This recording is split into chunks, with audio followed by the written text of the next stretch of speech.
Hoje é sexta-feira da Paixão, data em que lembramos a crucificação do nosso Mestre. Eu vou mostrar para vocês o que de fato se passou naquele dia e tudo que Jesus sentiu durante a execução da sua pena. Informações que nós não encontramos na Bíblia.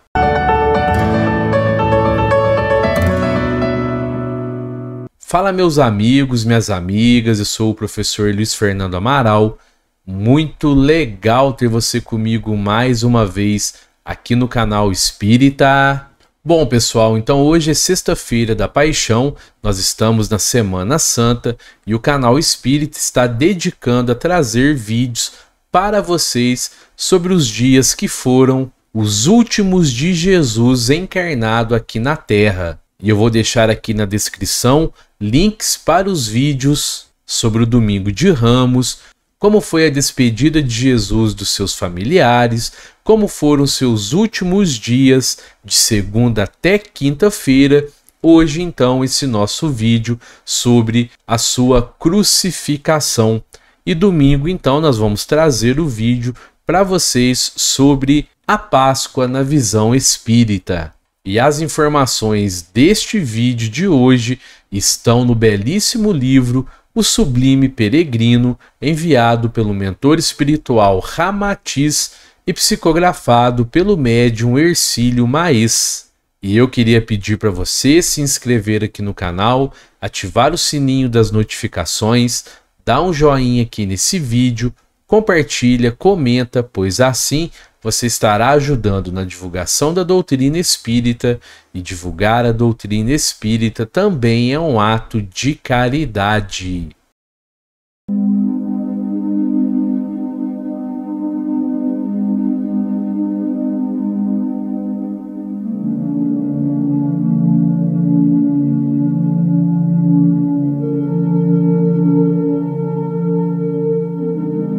Os castigos corporais eram de hábito comum entre os romanos. O chicote, um símbolo do seu poderio sobre os povos vencidos, e a flagelação, embora fosse um método bárbaro, consistia num corretivo tão comum entre os próprios cidadãos de um mesmo país, como o velho regime da palmatória sob o julgo do mestre-escola. E isso não poderia ser diferente naquela época, em que as qualidades cristãs ainda eram embrionárias na humanidade. Jesus não passava de um judeu culpado de subversão pública e agravado pela condenação do tribunal religioso dos seus patrícios, por cujo motivo seria passível de flagelação habitual a todos os condenados.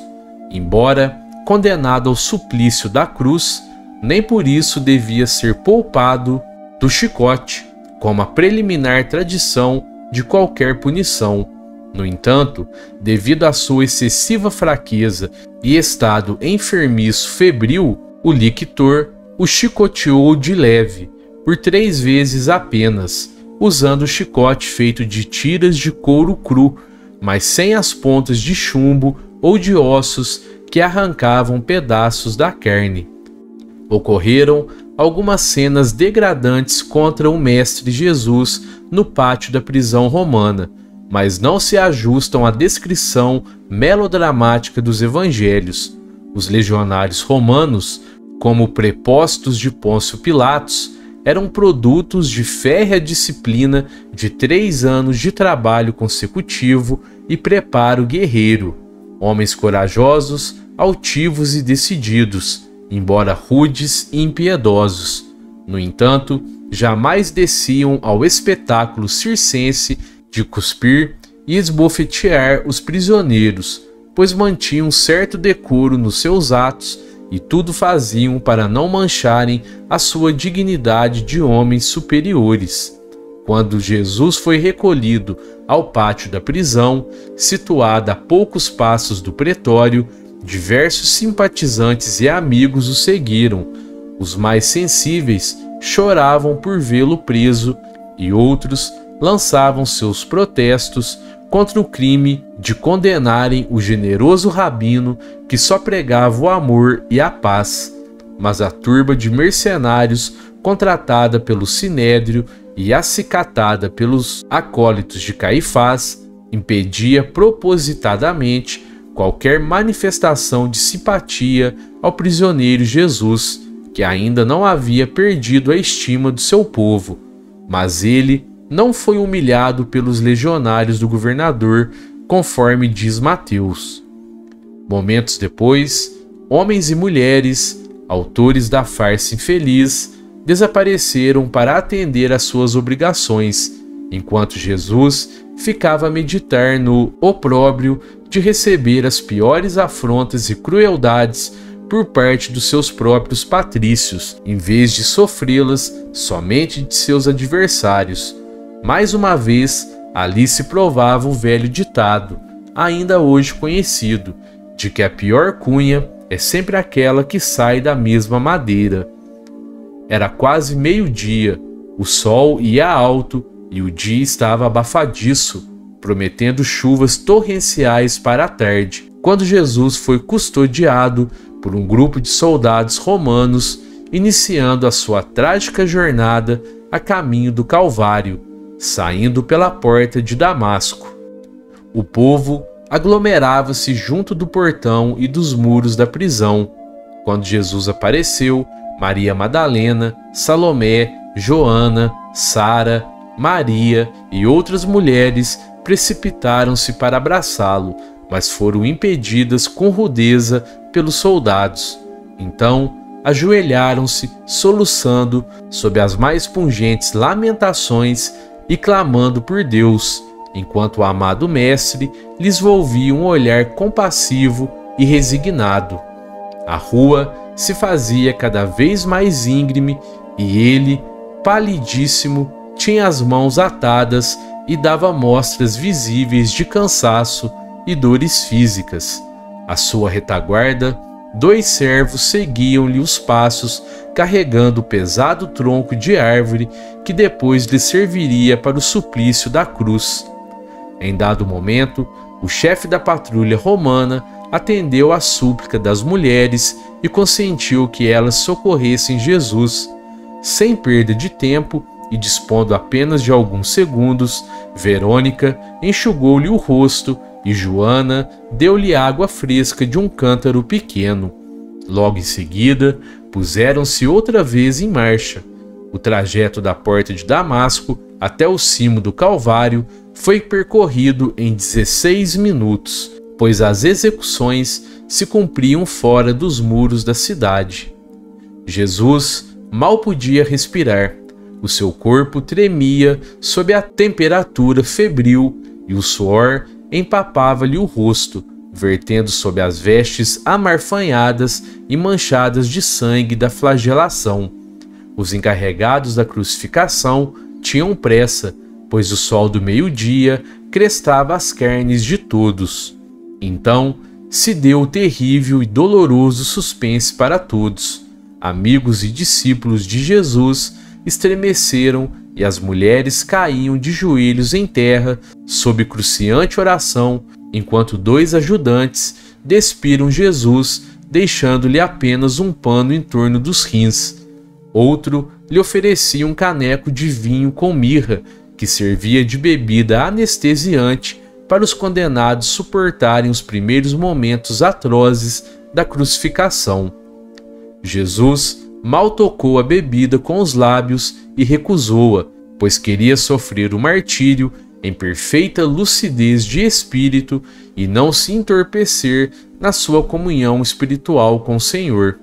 Estava convicto de que sua obra redentora pedia tal sacrifício para o bem da própria humanidade e, por isso, queria estar consciente do seu próprio holocausto.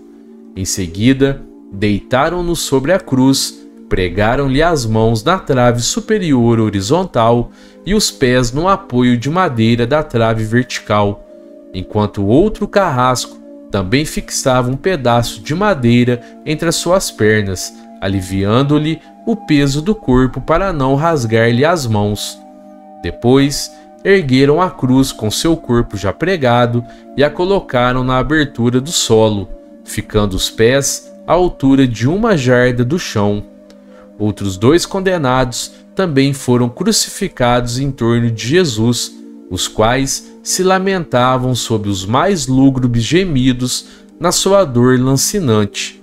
Era o ponto final do processo da crucificação. Dali por diante, o tempo de vida de cada um dos crucificados dependeria exclusivamente de sua resistência orgânica, pois havia casos de indivíduos tão robustos e cheios de vida que se aguentavam vivos durante 2, 3 e até 4 dias na cruz. Do alto da cruz, Jesus circundou seu olhar terno e amoroso sobre as criaturas que se achavam dispersas pelo cimo do Gólgota, procurando rostos amigos e entes queridos.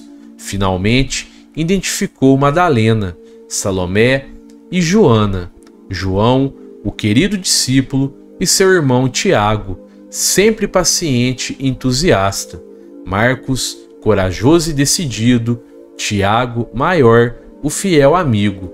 Mais além, quase atingindo o cimo do monte, chegava Pedro, cujo vulto alto e robusto parecia apoiar-se em seu irmão André a seu lado.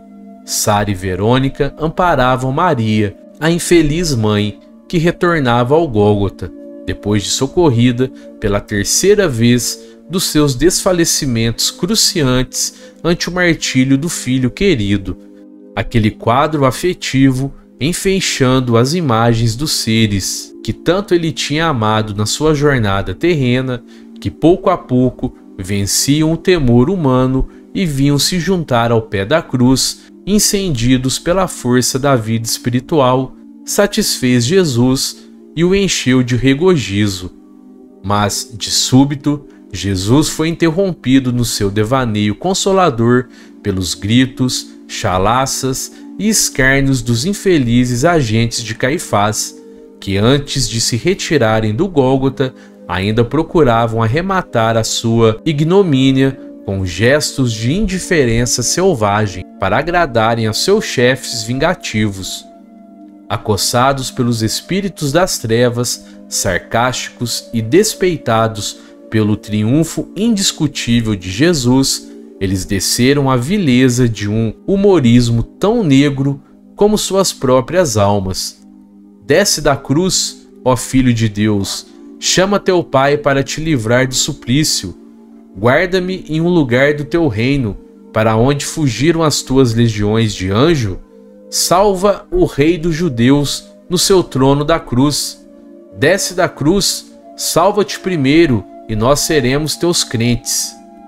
Enquanto riam, fazendo gestos de deboche, Jesus pousou-lhe o olhar compassivo e resignado, fitando-os sem ressentimento, inclusive aos soldados que, às vezes, riam das zombarias dos esbirros de Caifás. Imensa ternura invadiu-lhe a alma, vibrando sob o mais puro e elevado amor. Novamente, o seu olhar claro e expressivo, repleto de poderoso magnetismo angélico, então resplandeceu num fulgor majestoso, envolvendo aqueles seres tenebrosos num banho purificador e balsâmico que os fez estremecer, tocados pelo remorso, e os fez silenciar. Após aquela transfusão de luz e amor que tributou aos seus próprios algozes, abrindo-lhes o coração para o entendimento mais feliz da vida espiritual, Jesus ergueu os olhos para o alto e a sua voz suave e misericordiosa então se pronunciou, vibrando ditosa no holocausto de sua própria vida: Pai, perdoar-lhes, porque eles não sabem o que fazem. O sol dardejava raios escaldantes sobre o dorso desnudo do amado mestre. O suor brotava-lhe do rosto em grossas bagas e o obrigava a fechar os olhos, aumentando-lhe a tontura. Ele estava esmagado pela dor mais cruel, o corpo tenso, sem poder efetuar qualquer movimento sedativo. O excesso de sangue nas artérias e os vasos sanguíneos comprimidos faziam doer-lhe atrozmente a cabeça. As feridas dos pés e das mãos sangravam já empastadas, em parte pela coagulação. O suplício da cruz era de espantosa atrocidade, pois a posição incômoda do crucificado produzia, pouco a pouco, uma rigidez espasmódica pela obstrução progressiva da circulação, o alívio impossível e a sede insaciável. A angústia crescente e o menor esforço provocava dores lancinantes. O sangue da aorta aflui mais para a cabeça e concentra-se no estômago na crucificação, pois o corpo do condenado fica muito tenso e pende para a frente. Poucas horas depois, processa-se também a rigidez na garganta e a atrofia das cordas vocais, o que sufoca a voz, impedindo o crucificado de falar, salvo alguns estertores e sons inarticulados. Por isso, Jesus expirou sem pronunciar qualquer outra palavra, além daquele generoso pedido de perdão ao Pai para os seus próprios algozes, quando ainda se achava na posse perfeita de sua voz.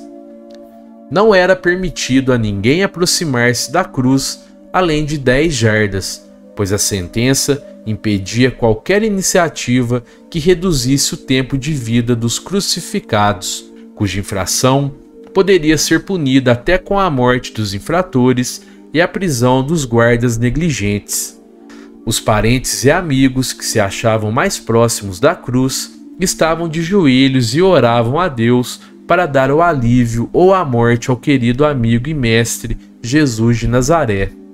Em verdade, na sexta-feira da crucificação, todo o aspecto do tempo denunciava tempestade para a tarde ou a noite.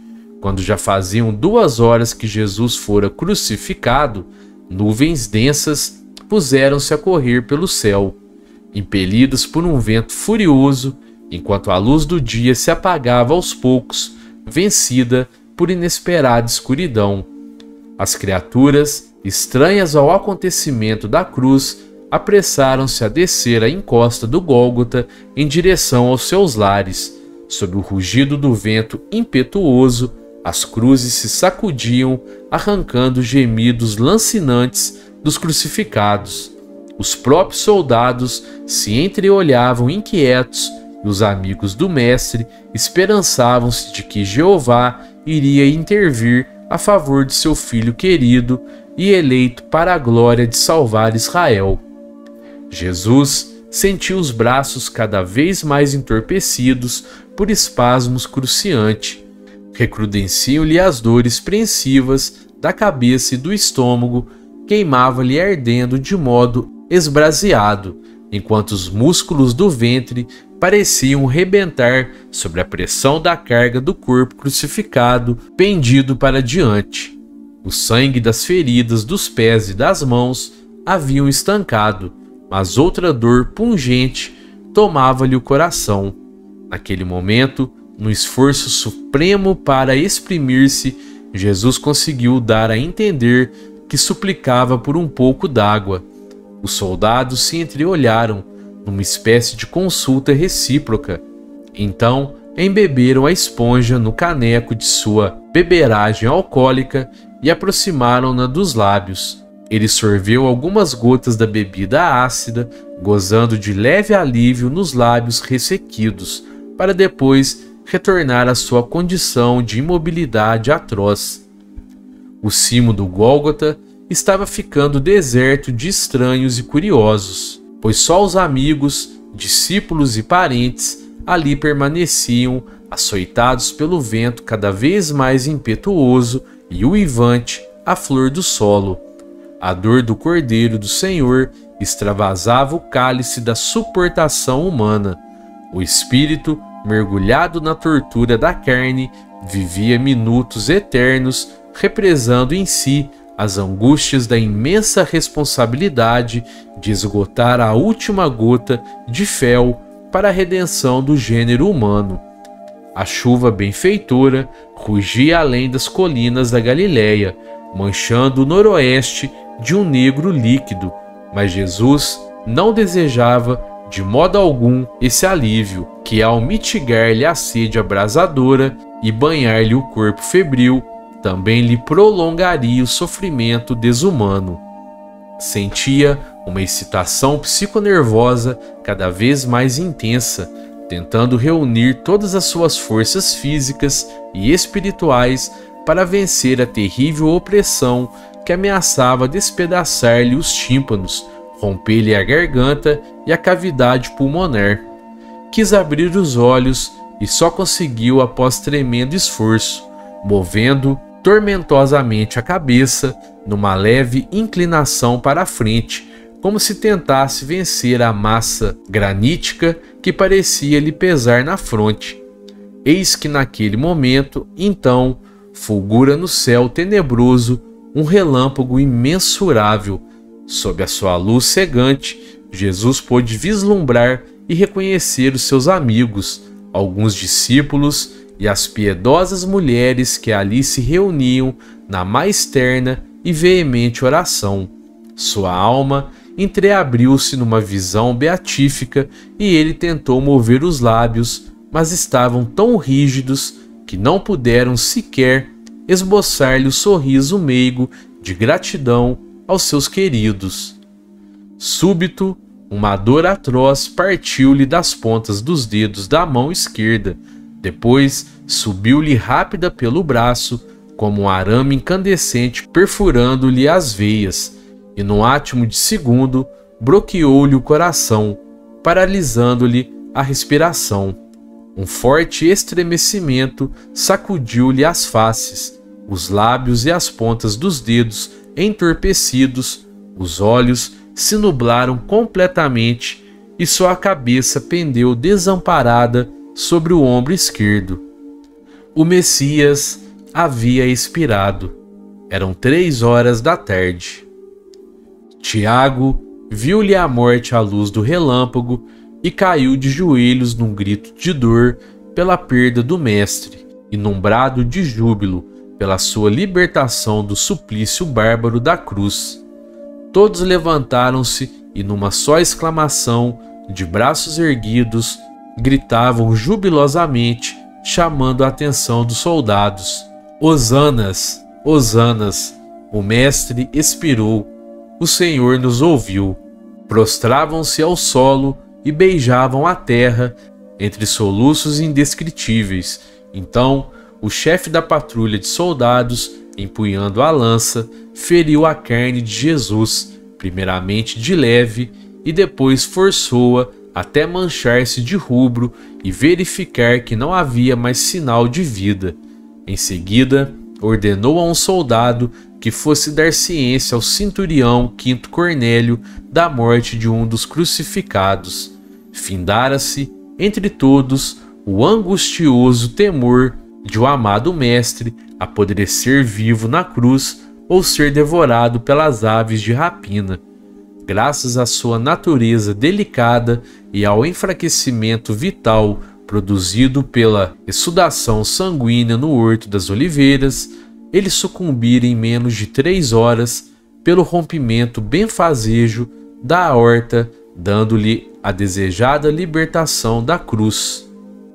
Alguns minutos depois, o céu então se abria em cataratas de chuva torrencial, sob o fragor dos trovões assustadores, do vento furioso e dos raios fulgurantes, desgalhando árvores, abrindo sulcos na terra ressequida, desmontando telheiros, ruindo túmulos à flor do solo, arrasando granjas e manjedouras, rompendo diques, extravasando rios, estraçalhando pontes, derribando muros, desmontando ruínas e abarrotando o chão das herdades com milhares de frutos maduros.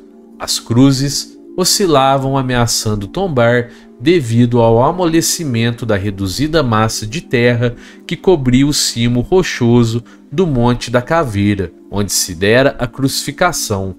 Os soldados calçavam-nas com pedras e paus no meio da água que se juntava nas bases vacilantes.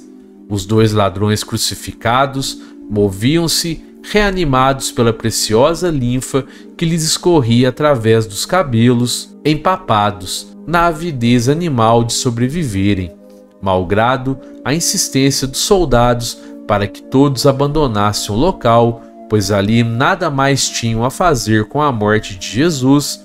Os seus amigos e discípulos permaneceram encharcados até os ossos e enlameados até os tornozelos.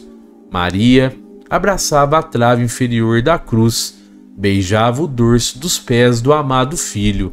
Maria Madalena soluçava prostrada de bruços no solo lamacento, e Tiago, de braços cruzados, não desfitava os olhos do semblante imóvel e pálido do seu adorado amigo, sentindo-se venturoso de vê-lo livre daquele suplício infernal. Pedro revelava um espanto tão doloroso na sua face que ainda parecia duvidar daquele acontecimento tão trágico. João, de olhos entrecerrados, tinha a mão direita crispada sobre o coração e a esquerda pousada na testa inclinada. Temia despertar de seu inundo fantasioso e defrontar o pesadelo mais atroz da sua vida. Os demais enchiam o ar de lamentos e prantos tão próprios da raça hebreia, erguendo os braços aos céus em tormentosa súplica e cruciante desespero. Finalmente, ao anoitecer, José de Arimateia e Nicodemos haviam conseguido de Pilatos a autorização para descer-lhe o corpo da cruz, o qual estranhou a morte tão rápida de Jesus. Depois de embalsamado com aromas, sais da tradição hebraica e envolto em lençóis limpos, o corpo do amado mestre foi colocado num sepulcro novo, cavado na rocha viva de um horto adjacente, até lhe ser destinada mais tarde a moradia adequada, pois sendo o sábado o dia da preparação da Páscoa dos judeus, não se deveria cuidar de cerimônias fúnebres. Momentos depois, o grupo de criaturas pesarosas se punha a caminho entoando um canto triste e pungente, o mais profundo lamento da alma atormentada, onde a saudade, o remorso, a angústia e o desalento lembravam como fogo queimando as carnes tenras. Era a procissão lamentosa de homens e mulheres lavados pela chuva e manchados pela lama que seguiam pranteando a perda do sublime amigo Jesus, o homem justo, inocente, heróico e leal, que sucumbira para deixá-los viver. Quando desapareceram no sopé da colina rochosa em direção à cidade, deixando nas asas do vento fatigado os sons melancólicos dos mais acerbos queixumes, ainda se podia ver no cimo do Gólgota a silhueta das 3 cruzes que Jesus havia entrevisto mediunicamente durante a sua agonia espiritual no Horto das Oliveiras e na véspera de sua morte. No entanto, a cruz do centro estava vazia, porque já se havia cumprido o sacrifício do Salvador. Daquele momento em diante, ela deixava de ser um instrumento de castigo infame do homem para se tornar o caminho abençoado da libertação espiritual da humanidade. Jesus, o Messias, havia triunfado sobre as trevas, nutrindo a luz do mundo através do combustível sacrificial do seu próprio sangue.